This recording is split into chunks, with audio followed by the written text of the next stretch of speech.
This is Surface Duo.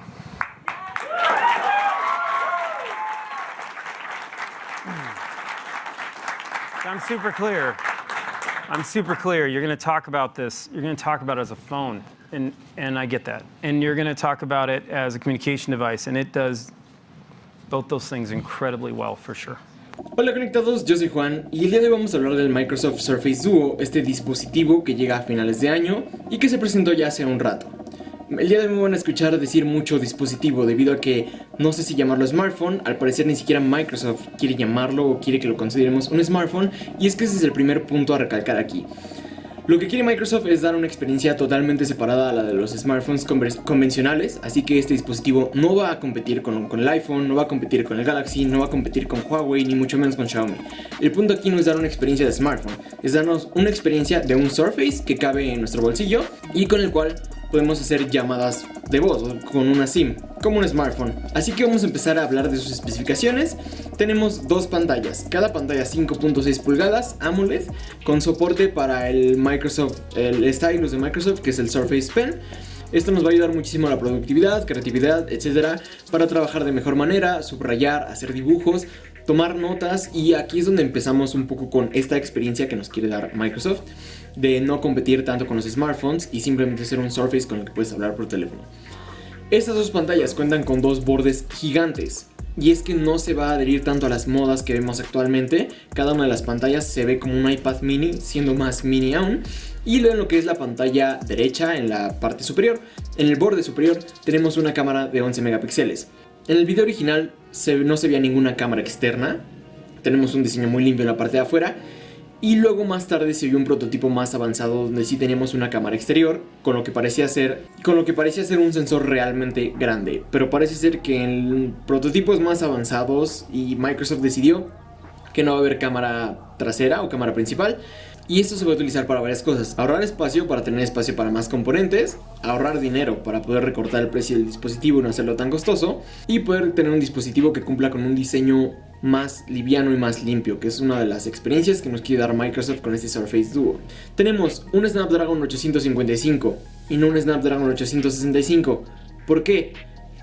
Entre las filtraciones se dijo que el Snapdragon 865 necesita mucho más espacio para el modem 5G, y es algo que no tenía considerado Microsoft. No tiene soporte para 5G este dispositivo, lo cual no nos afecta a los latinoamericanos, ya que en realidad todavía no tenemos acceso a esta red. Hay gente a la que no le importa seguir con 4G, incluso en países o en lugares donde ya está disponible.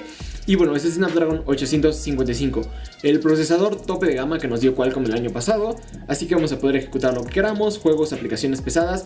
Y se dice que además Microsoft está trabajando de la mano, bueno, más bien eso lo dijo Panos Panay en la misma presentación. Microsoft está trabajando de la mano con Google para traernos la mejor experiencia de Android en este Microsoft Surface Duo, además para poder optimizar lo mejor posible Android a las dos pantallas. Podemos ver que va a ser muy fácil mediante gestos poder pasar una aplicación a la otra pantalla, movernos en el sistema, así que parece ser que la productividad va a ser un 10 de 10. Ahora, vamos un poco con el ocio. Como les dije, el Snapdragon 855 nos debe de poder correr cualquier juego que queramos: Call of Duty, Asphalt, etcétera, etcétera. Juegos tope de gama en Android o lo más exigentes posibles. Pero por lo que podemos ver, Microsoft realmente se la está rompiendo y la va a romper con la optimización de las dos pantallas, ya que, como lo vimos en el mismo tráiler de este dispositivo, vamos a poderlo tener de forma horizontal, con una pantalla abajo y la otra arriba, y jugar como si fuera un Nintendo 3DS básicamente, o un Nvidia Shield como lo fue en su momento. Y de hecho es algo que se está haciendo ya en algunos dispositivos LG que son compatibles con estas fundas de dos pantallas.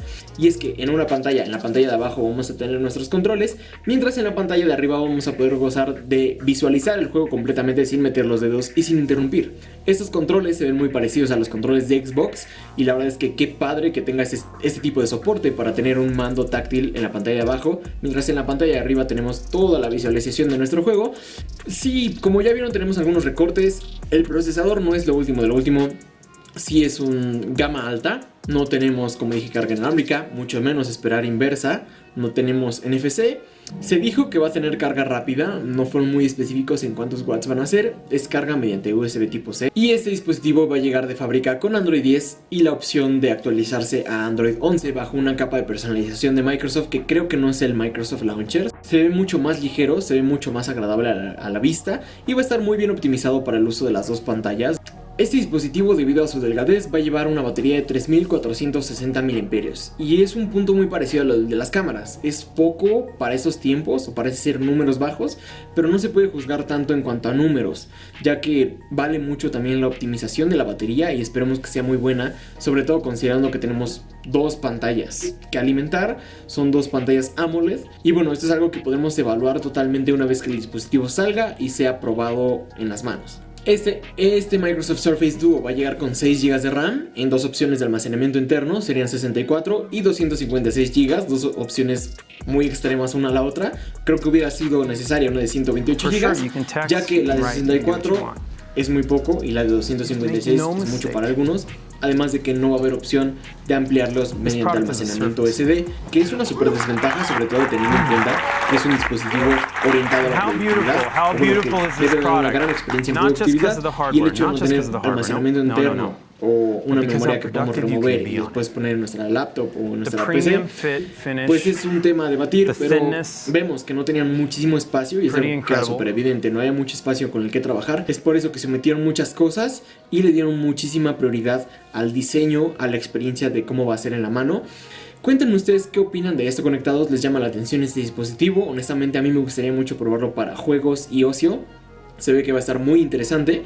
Pongan en los comentarios qué les parece, si les gustaría adquirirlo. Por desgracia no hay nada, no sabemos nada y no tenemos ni siquiera un precio aproximado. Podemos creer que también parte de estos recortes es para mantener un precio accesible, o más bien hasta para cierta parte considerable y no muy loco.